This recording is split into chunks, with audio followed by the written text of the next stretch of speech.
Sunaura Taylor is an artist, writer, and activist with artworks having been exhibited at venues across the country.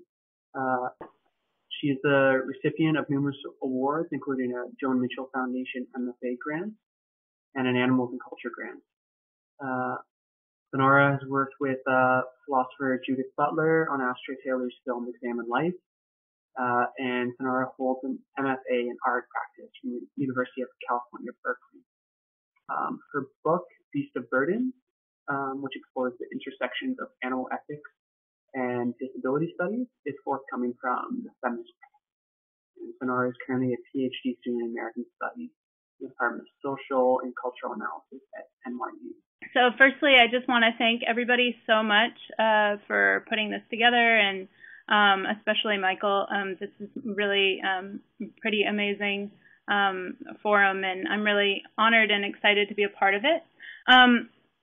So I wanted to begin with this painting, which I did actually a year after I graduated from my MFA program. And I wanted to begin with this painting because it really sort of is really helped sort of form and propel a lot of my work in terms of looking at the intersections between disability activism and disability studies, and then animal ethics. So this is a painting that is a self-portrait of me with 3 other animals who also have my disability. So I'm going to give a brief visual description of it in case anyone needs it. It's here's the visual description. 4 figures stand or lie on a gray floor with an off-white wall behind them. There are large yellow medical arrows pointing to the abnormal parts of their bodies. They are in a row. An adult pig stands. A black calf lies collapsed on the floor. A human, a self-portrait, stands nude and bent, staring out at the viewer. A piglet lies curled on the floor, staring back as well. So basically, the more I looked, the more I found that the disabled body is really everywhere in animal industries. And I also found that the animal body is sort of everywhere in disability history and in my work in disability studies. And so I just wanted to kind of have this up here to sort of represent some of the things in a visual format that I will be talking about in my presentation. So I'm going to read a paper that I wrote that's a section of my book. And it recently came out in American Quarterly in a special issue that Carla Ferchero and Claire Jean Kim put together on race, species, and sex. So I will just go ahead and start reading, and if I read too quickly or speak too quickly, please someone type in and let me know. So in September 2010, I agreed to take part in an art event at the Headlands Center for the Arts in Marin County, California. The Feral Share, as the event was named, was 1 part local and organic feast, 1 part art fundraising, and 1 part philosophical exercise. I was invited to be part of the philosophical entertainment for the evening. I was to be the vegan representative in a debate over the ethics of eating meat. I was debating Nicolette Hahn Niman, an environmental lawyer, cattle rancher, and author of Righteous Pork Chop, Finding a Life in Good Food Beyond Factory Farms. My partner, David, and I got to the event on time, but spent the first 40 minutes or so sitting by ourselves downstairs while everyone else participated in the art event, which took place on an inaccessible floor of the building. Our only company was a few chefs busily putting the finishing touches on the evening's meal, a choice of either grass-fed beef or cheese ravioli. David and I had been warned prior to the event about the lack of access, but as we sat there waiting, we began to feel increasingly uncomfortable. The disability activist in me felt guilty that I had agreed to partake in an event that I could not participate in fully. My innocuous presence, as I quietly sat downstairs in my wheelchair waiting, somehow made me feel as if I were condoning the discrimination that was built into the event and the art center itself. As if my presence were saying, it's okay, I don't need to be accommodated. After all, being disabled is my own personal struggle.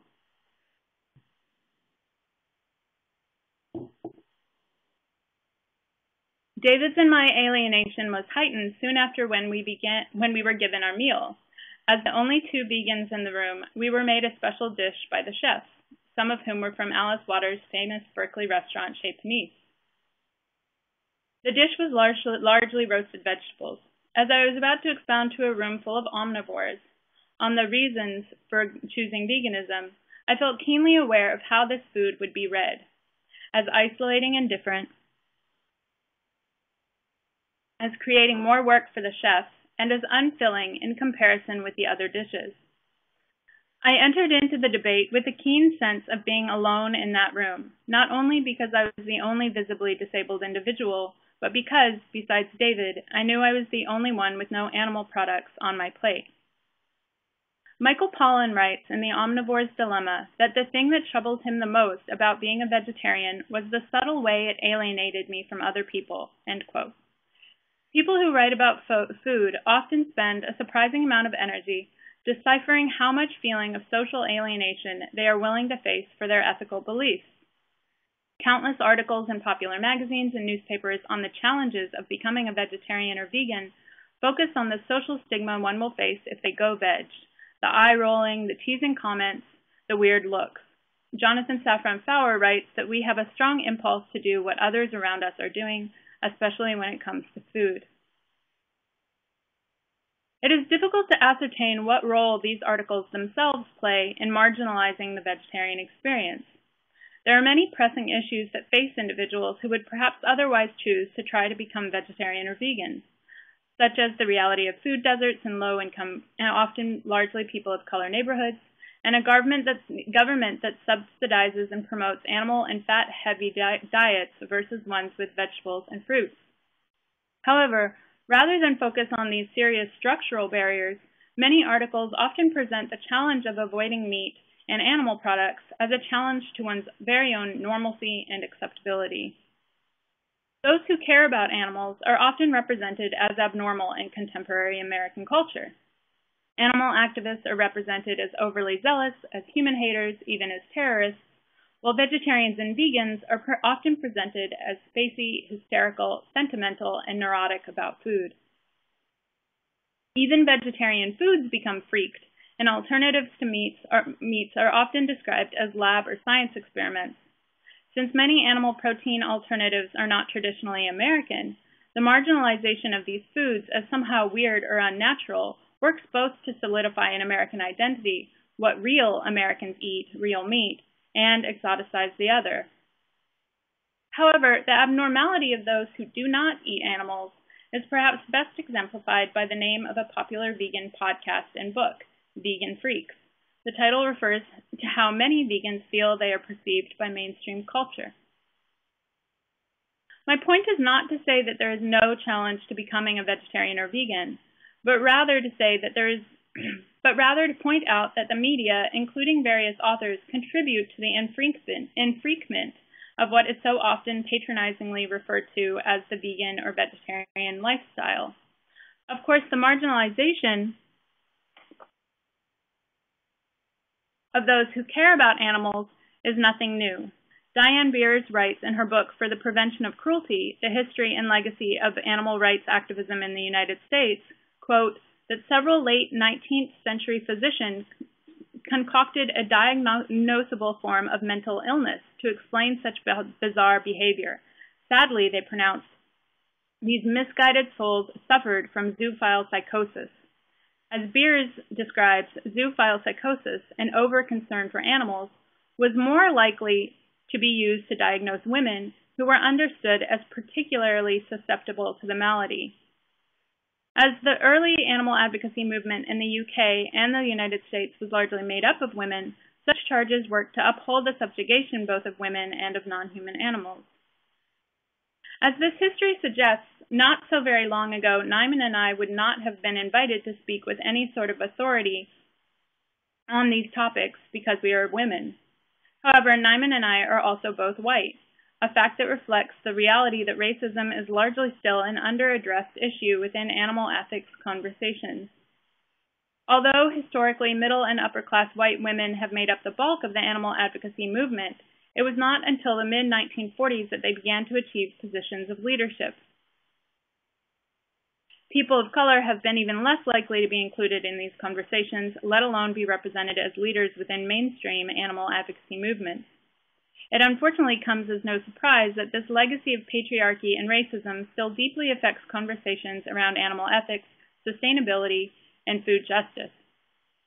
Just last year, the scholars Carol Adams, Laurie Gruen, and Breeze Harper were driven to write a letter of complaint to the New York Times for inviting a panel that consisted solely of 5 white men to judge a contest seeking the best arguments for defending meat eating.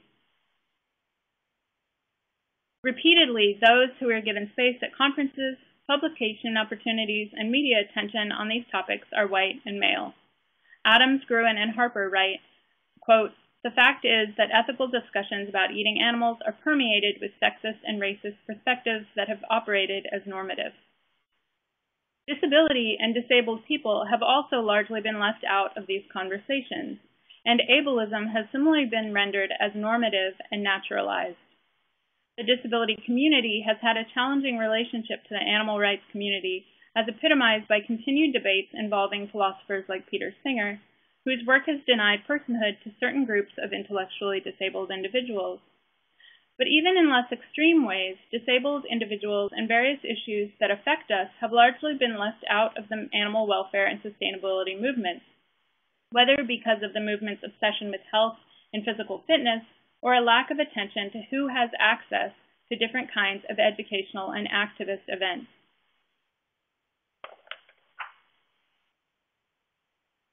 As I sat in that inaccessible space at the Headlands, waiting downstairs for the debate to begin, feeling like a freak in both my body and my food choices, I thought about Michael Pollan and the numerous other writers who speak of table fellowship, or the connection and bonds that can be made over food.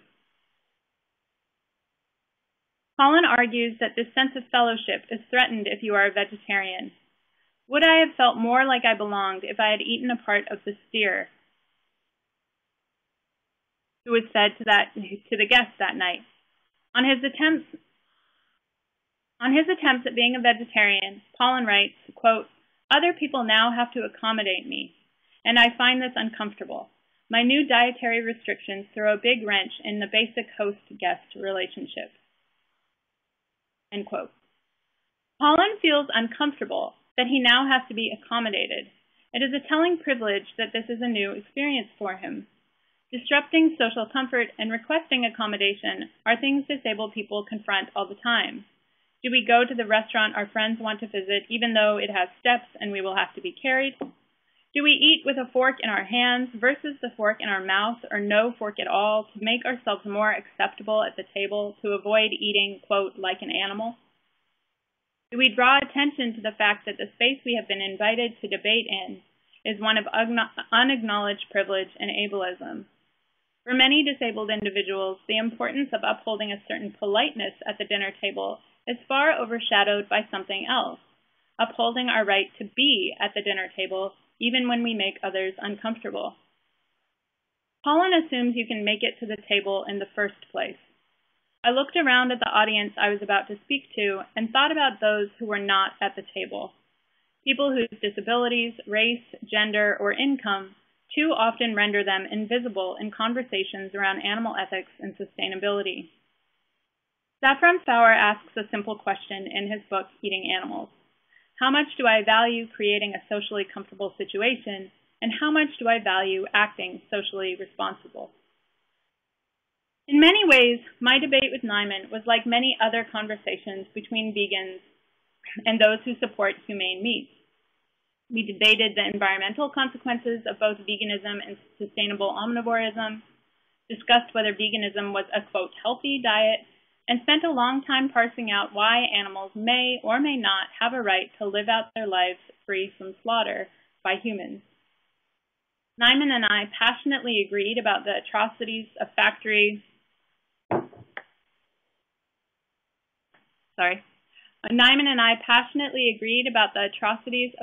farms, and we both understood animals to be sentient, thinking, feeling beings, often with complex emotions, abilities, and relationships.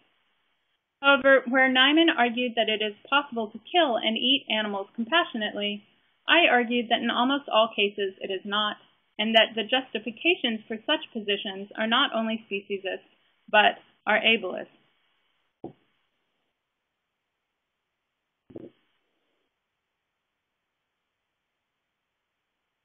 As the debate was only an hour, I had previously decided that trying to talk about disability as it relates to animal issues would not be possible. But after being in that inaccessible space, I felt compelled to discuss it. I felt a responsibility to represent disability and animal issues to the best of my ability, to represent a model of disability I politically agreed with, in hopes that some of the marginalization I had experienced would be considered. Throughout the debate, I tried to explain how my perspective as a disabled person and as a disability scholar influenced my views on animals. I spoke about how the field of disability studies raises questions that are important to the animal ethics discussion.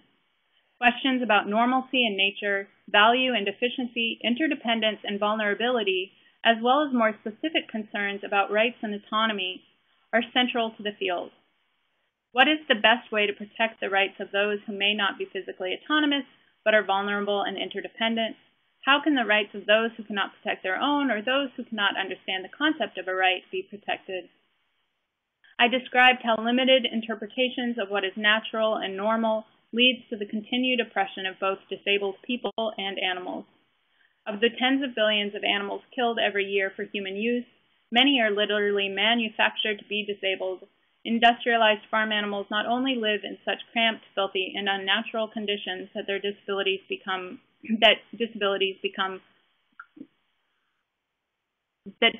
become common, but also are literally bred and violently altered to physically damaging extremes, where udders produce too much milk for a cow's body to hold, where turkeys cannot bear the weight of their own giant breasts, and where chickens are left with amputated beaks that make it difficult for them to eat.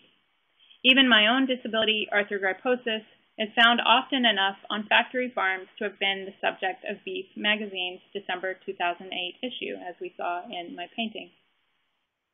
I also spoke about how animals are continually judged by ableist human traits and abilities, how we understand animals as inferior and not valuable for many of the same reasons disabled people are viewed these ways. They are seen as incapable, as lacking, and as different. Animals are clearly affected by the privileging of the able-bodied human ideal, which is constantly put up as the standard against which they are judged, justifying the cruelty we so often inflict on them. The able body that ableism perpetuates and privileges is always not only non-disabled, but also non-animal. In the end, I tried to share what I could about disability studies, how it offers new ways of valuing human life that are not limited by specific physical or mental capabilities. Disability studies scholars argue that it is not specifically our intelligence, our rationality, our agility, our physical independence, or our bipedal posture that give us dignity and value. We argue that life is and should be presumed to be worth living whether you are a person with Down syndrome, cerebral palsy, quadriplegia, autism, or like me, arthrogryposis. But I asked, if disability advocates argue for the protection of the rights of those of us who are disabled, those of us who are lacking certain highly valued abilities, like rationality and physical independence, then what are the consequences of these arguments in regard to non-human animals? As the debate ended, I felt a sense of defeat creep over me, not over animal issues, but over disability issues. I had a strong feeling that the disability politics I had represented would be misunderstood. Instead of people considering their own privilege as human and non-disabled, I would be seen as using my disability to boost animal issues. The very first person who came up to speak to me introduced herself as the mother of an intellectually disabled child. She was both impressed with me in a sort of supercrip way and worried about me, like someone trying to save my soul. "This doesn't help your cause," she kept saying. "You don't have to compare yourself to an animal." In some ways, I understood where the woman was coming from. Individuals with intellectual disabilities have not been treated well by the branch of animal rights discourse promoted by people like Singer. As the philosopher Alicia Carlson writes, if we take seriously the potential for conceptual exploitation and the current marginalization of intellectual disability in philosophy, we must critically consider the roles that the intellectually disabled have been assigned to play in this discourse. I tried to explain that I was not really meaning to compare myself to an animal, but was rather comparing our shared oppressions. Disabled people and non-human animals, I told her, are often oppressed by similar forces. I told her, though, that to me being compared to an animal does not have to be negative. After all, we are all animals. She told me that she did not want to compare her disabled child's situation to an animal situation, that they were not related. Her child was not an animal. I was doing a disservice to myself and others by making these connections. The woman never got mad at me, as I assumed she would have an able-bodied person saying what I was saying. Instead, she seemed sad for me, as if I lacked the disability pride and confidence to think of myself as anything more than an animal. If I had demanded accommodation instead of politely following social etiquette and making others feel comfortable, would my confidence as a disabled human being have come through differently? I wonder whether, if I had arrived at the event insisting on my body's right to access, would the confidence I have in my embodiment have been so unmistakable that even discussing my relationship to animals would have been recognized as a gesture of my love for disability? Perhaps my behavior would have been seen as disruptive, perhaps it would have made others uncomfortable, but by demanding accommodation, I would have insisted on a different kind of table fellowship. The inaccessibility of the space framed my words that night and led me to focus on the ways in which animal oppression and disability oppression are made invisible by being rendered as simply natural. Steers are served for dinner and disabled people wait downstairs. And that's what I got for y'all.